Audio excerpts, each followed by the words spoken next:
Muy bien, amigos, ya estamos con Juan Guillermo Carpio Muñoz, hijo predilecto de Arequipa, seguramente un nombre que les suena a todos ustedes. En este mes de Arequipa seguimos todavía festejando este aniversario y hablando y tratando de entender mejor la historia de Arequipa y, bueno, a partir de eso encaminar mejor al futuro. Bienvenido, Juan Guillermo Albo. Encantado, Mabel, de estar contigo, a tus órdenes. Muy bien, hablemos sobre la Arequipa que muchos añoran. Algunos dicen todo tiempo pasado fue mejor, no todos coinciden con eso. Bueno, hay un inexorable paso del tiempo y los cambios pueden ser positivos o no. ¿Tú cómo lo ves? Hablemos, ¿cómo era la Arequipa en la que tú creciste, por ejemplo? Y en la que seguramente se forjó ese amor que le tienes a esta tierra, evidenciado en todo tu trabajo, en fin, ¿no? En tu vida. Bueno, mira, yo los primeros recuerdos que tengo de Arequipa son del barrio El Beaterio. Es cierto que antes de ir al barrio Beaterio, de unos 3 a 4 años de edad,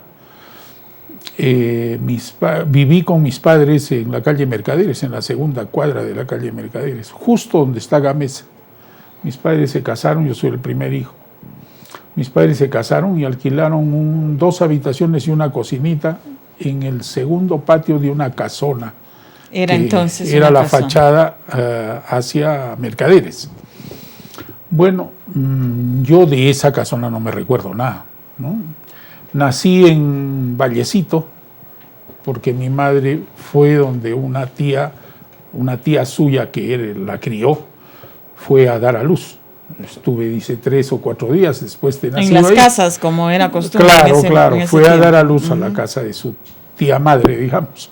Y regresamos a Mercaderes. Después alquilaron, dice, un departamentito en El Filtro, que era casi en las afueras de la ciudad, por el Hospital Obrero. Y luego el Beaterio. Yo no recuerdo los anteriores, solo recuerdo el Beaterio, el patio del departamento que tenían mis padres, donde jugaba con un caballito de madera, una escoba y un auto que tenía de lata, ¿no? A pedal. Esos son mis primeros recuerdos. Por ese lado, ¿cuál era el límite de Arequipa? ¿De qué años estamos hablando? Yo nací el 45, por lo tanto estamos hablando del 48, 49. El barrio era popular, era el barrio del Beaterio, donde terminaba la calle Beaterio, más arriba del Cine Universal, hoy Teatro Komensky, y comenzaba la Antiquilla. Entonces, y mi abuelo vivía a 150 metros de nosotros, de tal forma que yo atravesaba frecuentemente la calle de la Antiquilla y el Beaterio, que es como una serpentina. Y conocí, ese es mi barrio, el primero que recordé. Un barrio popular, con tranvía.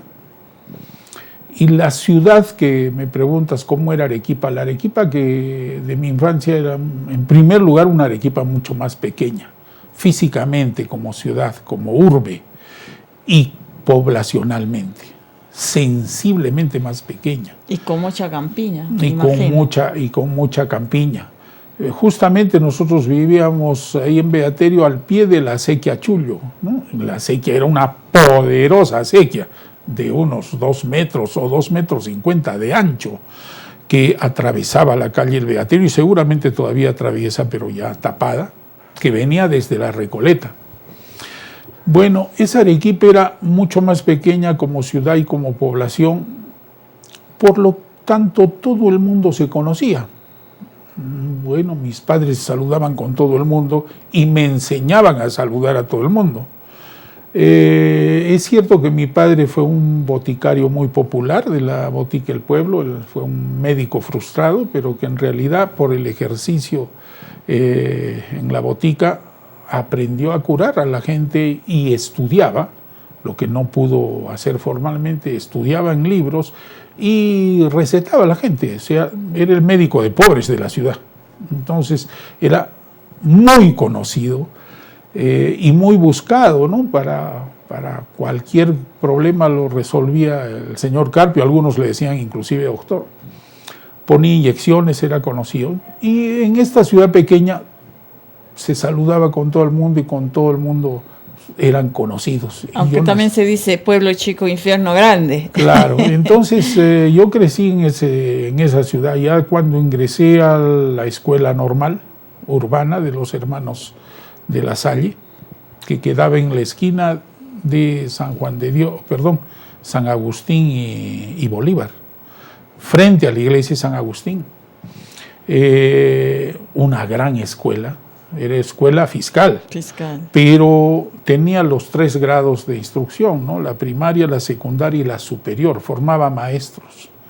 Y los maestros que eran formados como normalistas, gran escuela normal, entrenaban, ensayaban, practicaban con nosotros, los muchachos de primaria.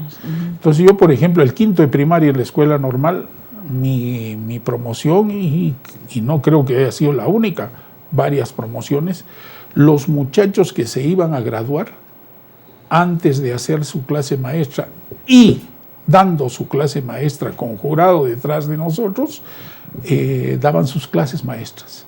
Entonces, todo el año, en realidad yo no tuve profesor, fueron los maestros normalistas en sus grados, dándonos lecciones, obviamente se preparaban, eran lecciones exquisitas con... Muchos coinciden que la educación, por ejemplo, es una cosa que ha desmejorado.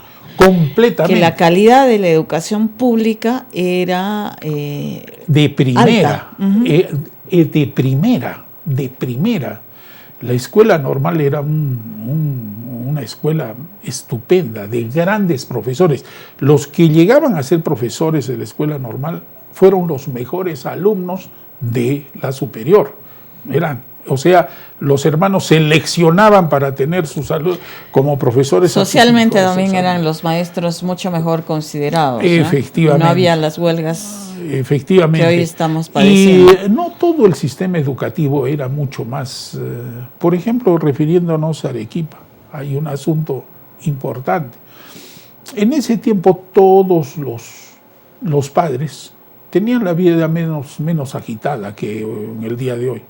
Y especialmente las madres. En ese tiempo las madres de pueblo y de clase media no acostumbraban a trabajar, y menos las de clase alta. Estaban en casa. Estaban en casa, trabajaban en casa, no trabajaban fuera del hogar, claro, sino en casa. Y tenían más tiempo para los hijos, para inculcarles y enseñarles. Yo he aprendido muchísimas cosas de mi madre, el amor a Arequipa por mi madre, el canto, la afición a la música por mi madre, pero tenía tiempo y lo desarrolla con el chico. Bueno, en ese tiempo en que en los hogares se enseñaba, se transmitía arequipeñismo, en ese tiempo las escuelas fiscales tenían cursos de folclore con profesores de lujo, Benigno Bayón Farfán, Manuel Gallego Sanz, los hermanos Valencia Jiménez, enseñaban en la experimental, en tal escuela. Y iban a enseñar, seguro don Benigno empezaba enseñando cantitos de Arequipa, pero comenzaba hablando de Arequipa, comenzaba contando de Arequipa, comenzaba a formar en arequipeñismo. O sea, el aula, los mayores y la escuela enseñaban, transmitían arequipeñismo. Hoy en día eso es una desgracia. No sucede. Hace 17 años vengo pidiendo que el gobierno regional cree un curso de identidad cultural arequipeña en todos los niveles. Está facultado por ley, por constitución. Puede crear en primaria, en secundaria y sugerir que las universidades locales enseñen. Y sin embargo, no se crea. Y es hoy más que nunca, porque los hogares de arequipeños, las mamás también trabajan fuera del hogar, no tienen tiempo. Si es posible, están buscando más bien tiempo que les enseñen a los hijitos en vacaciones útiles, algo, pero no tienen tiempo como tienen a los chicos. Correcto. Y hoy que hay más migrantes que nunca, ¿quién enseña? ¿Quién transmite el arequipeñismo? Claro, nadie. Es importante. Bueno, y en ese tiempo también se recordaba Arequipa solamente el 15 de agosto, el 14 de agosto, por ejemplo, los yarabíes, que los escuchamos nada más en estos días. Y en fin, hablar de estos temas era más frecuente. ¿Habían festejos? Muchísimo más frecuente. Bueno, yo no por experiencia personal, te repito, yo nací el 45 y por lo tanto a partir del 48, 49 o 50 ya tengo recuerdos nítidos, pero por estudios históricos te digo, el año 40 fue un cambio total. Al celebrar el cuarto centenario con un programa tan excelente de festejo del cuarto centenario, en el cual el componente religioso fue minúsculo, a pesar de un congreso mariano que se realizó en la época, el componente cívico, el componente popular, el componente patriótico fue enorme en 1940. A partir de ahí se cambiaron el sentido de las fiestas. Hasta 1939 la fiesta pasaba en segundo plano. Era una fiesta más... ¿Cuál era la fiesta más importante? La del 28 de julio. No. Ah, la del 28. El popular del pueblo festejaba el Día de la Patria.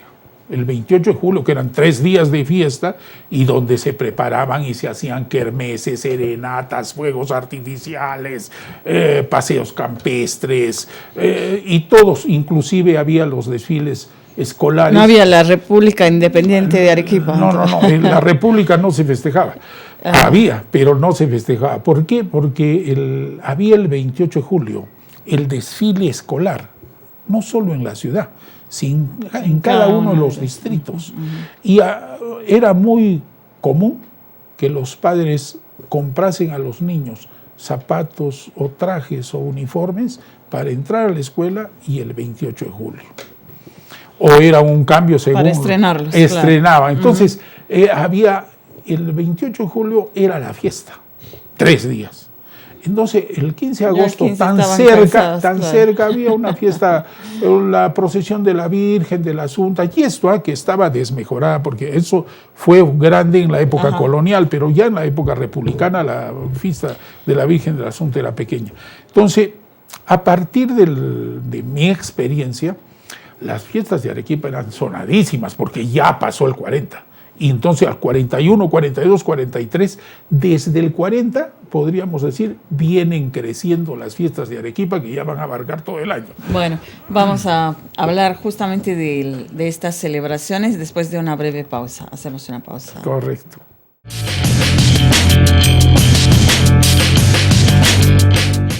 En ese aniversario de Arequipa, la edición especial de la revista El Búho trae un verdadero homenaje a la Blanca Ciudad. Campo y urbe, la arquitectura de Arequipa a lo largo de su historia. Economía, ¿en qué gastamos los arequipeños? Eusebio Quiroz Pasoldán nos habla de la ciudad en la que creció. Exclusivo, fotos inéditas de la Arequipa de 1940 del archivo fotográfico del artista Martín Chambi. Entrevista a la reina de Arequipa. Esto y más en la edición especial de tu revista El Búho. El Búho, más periodismo.